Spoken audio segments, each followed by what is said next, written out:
students, how are you all? In our previous video, we had discussed some topics about the metals and non-metals.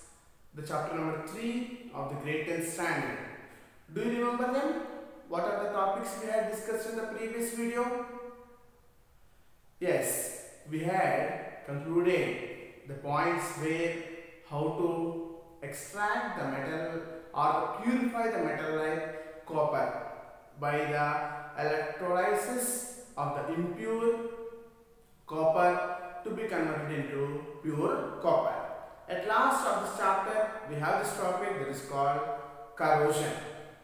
We were already introduced with this topic in the chapter number 1, that is chemical reactions and equations. But still, again we will recall because this was given in detail in this chapter number 3, metals and non-metals. So let us take these examples first of all, what is known as corrosion, and later we shall continue. Which particles or the materials will undergo the process of corrosion? Especially if you want to see the materials that are moderately and highly reactive in series will undergo the process of corrosion. In the process of highly reactive metals, it will be very fast. But in the moderately reactive metals, what are moderately reactive metals? We can see the silver. Example, we can see the silver. Any silver articles, if you leave for a long stand or for a 2 to 3 months, we can see left in air, they form a little black coating on their surface. What are the silver articles going to develop on their surface? Black coating on their surface. What is this black coating? What is this black coating? When we see here, why are they developing the black coating? Reason. For this example number 1, we want to see the reason. Here in the atmosphere, there will be sulfur. The silver will react with the sulfur present in the atmosphere to form the silver sulfide, which is a black surface. So the reason why silver articles develops a black coating on the surface means we must conclude that silver articles will react with the sulfur present in the atmospheric air and they form the silver sulfide. Hence, it is developing the black coating on it. Is it only silver that undergoes corrosion? No, there are many, but we are choosing a few examples. Can we take one more example? Another example. Can we see about iron? Iron, when left in air, iron articles, when left in air, they form some reddish brown coating on their surface. Generally, we call this reddish brown coating as the rust. Why? What is the reason behind this? The reason is, here iron is going to react with the oxygen present in the air, or with the moisture present in the air to form iron oxide. This iron oxide is the reddish brown color substance. This is what we call rust. What happens when an iron article develops a reddish brown color or rust? Can you say its strength will be decreasing? Yes, its strength will be decreasing. Now, if you have any copper containers or copper vessels, what is the natural color of this copper vessel or container? We can see the copper vessel or the copper container. It is generally brown in color. What is the original color of copper? In the case of copper, its copper articles, you can say, they are generally brown in color. But when you leave them in air or the normal air, they change their color into, they develop a green coating over their surface. Which are developing a green coating over their surface? Copper articles, they are turning their brown color into the green coating over their surface. Why is the reason again? In the atmosphere, there is the carbonate. There is the carbonate. The so-called copper metal will react with this carbonate to form copper carbonate. Copper carbonate. It is an basic substance. It is an basic substance. We had already learned about acids and bases. So this copper carbonate is a basic substance. Due to the carbonate coating over its surface, its color changes to green. So these are the three examples given in our NCERT textbook, and there may be question in any of the objective examinations or any of the subjective examinations. So don't forget, why are they forming? Because they react with a particular element. Silver is reacting with sulfur, iron is reacting with oxygen moisture, whereas the copper is reacting with carbonate. So each and every metal, different metals will react with different elements to give different compounds, and they get different colors over the surface. So this is what we had observed in all these cases. The metals, silver, iron or copper, when you take, what are they? Metals reacts with atmospheric gases to have a change in color,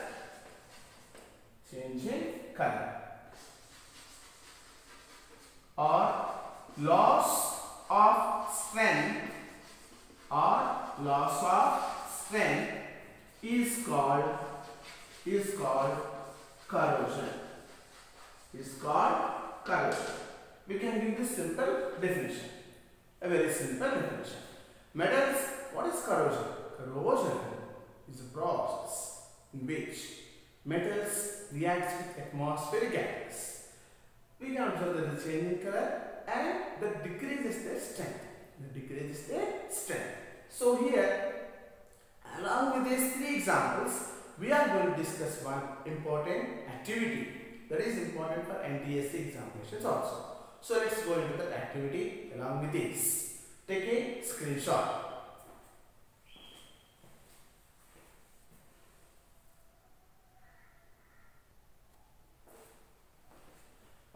Yes friends, we are going to discuss now about an activity on the topic of corrosion.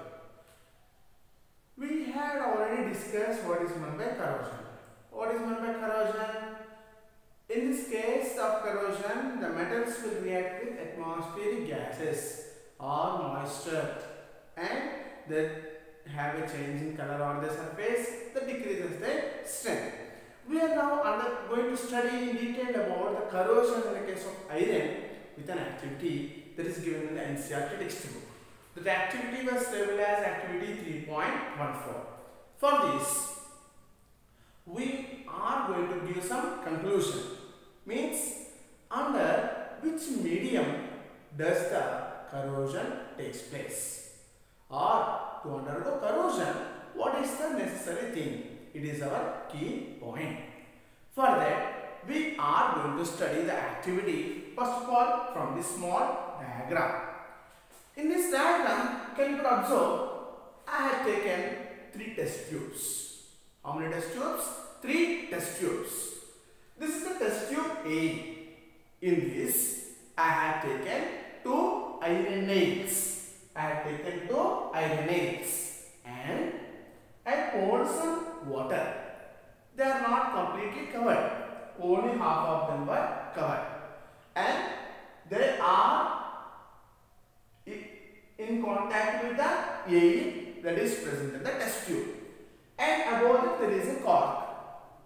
Okay, means that is not going to exchange anything with the surroundings. So in the test tube A, what are the contents we had?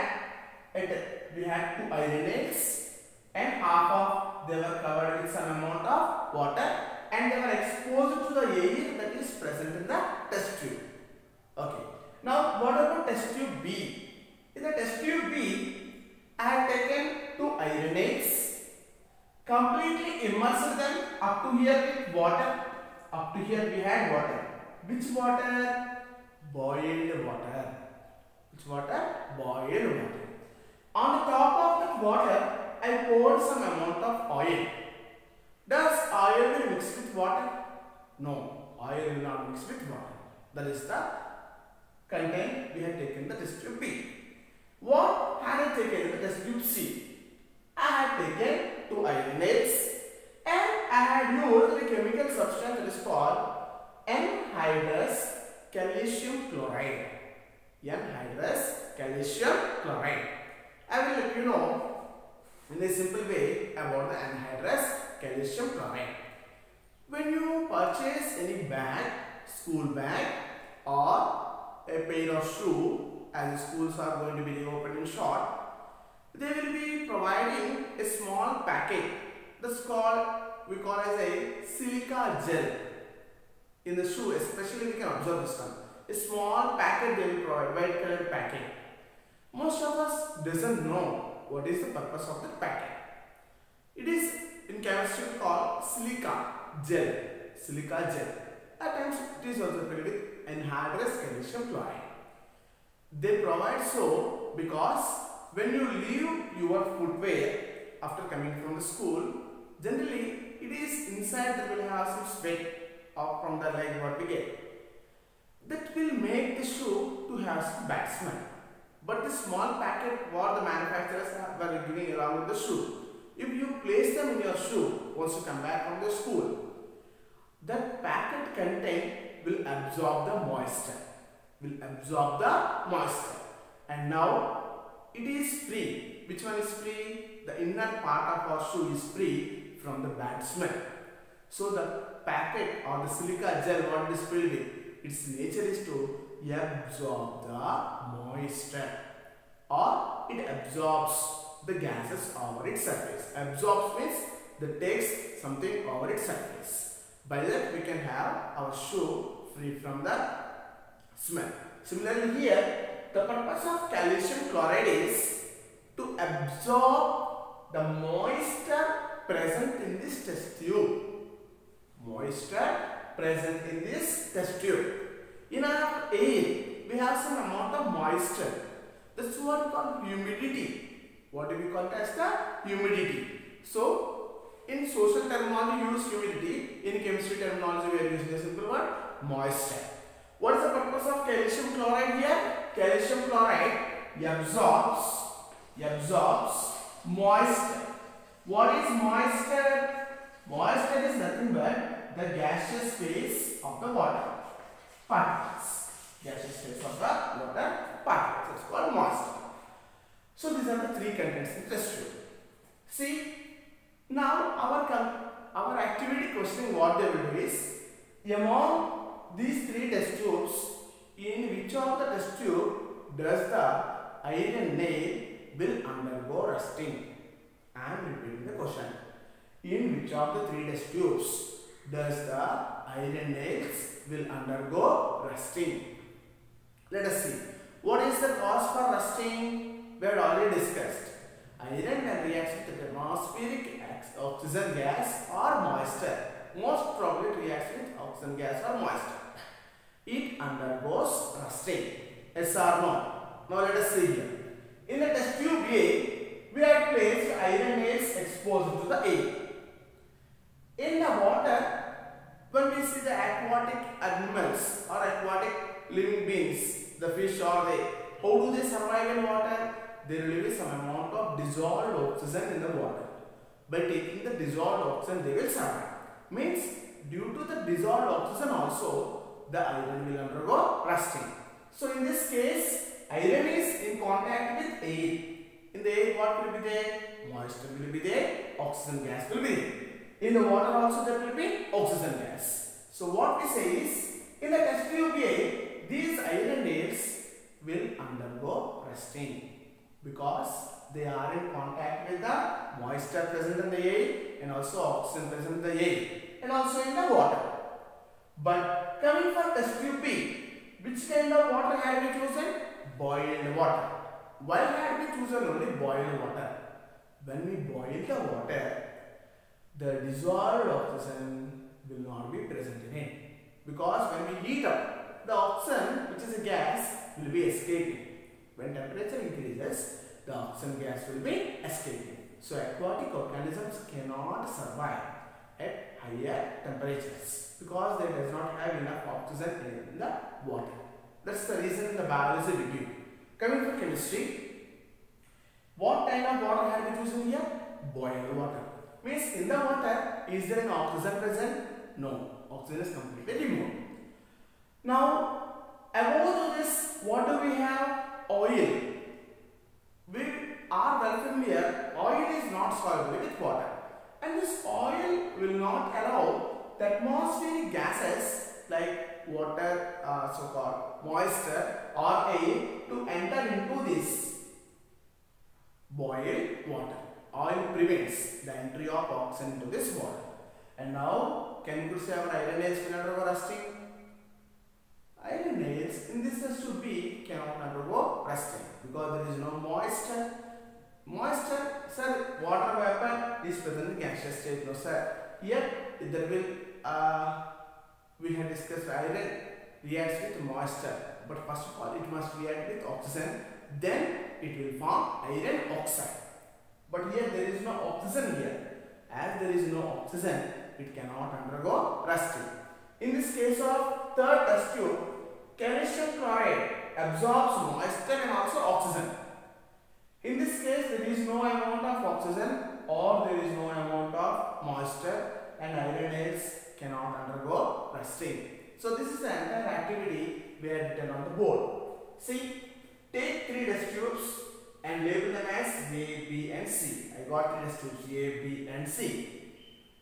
Take 2 iron nails in each of the test tube. In each of the test tube A, I got 2 iron nails and the 2 iron nails in B and C also. In the test tube A, fill water until half of iron nail were covered. Means up to half of the iron nail was covered, we need to take the water.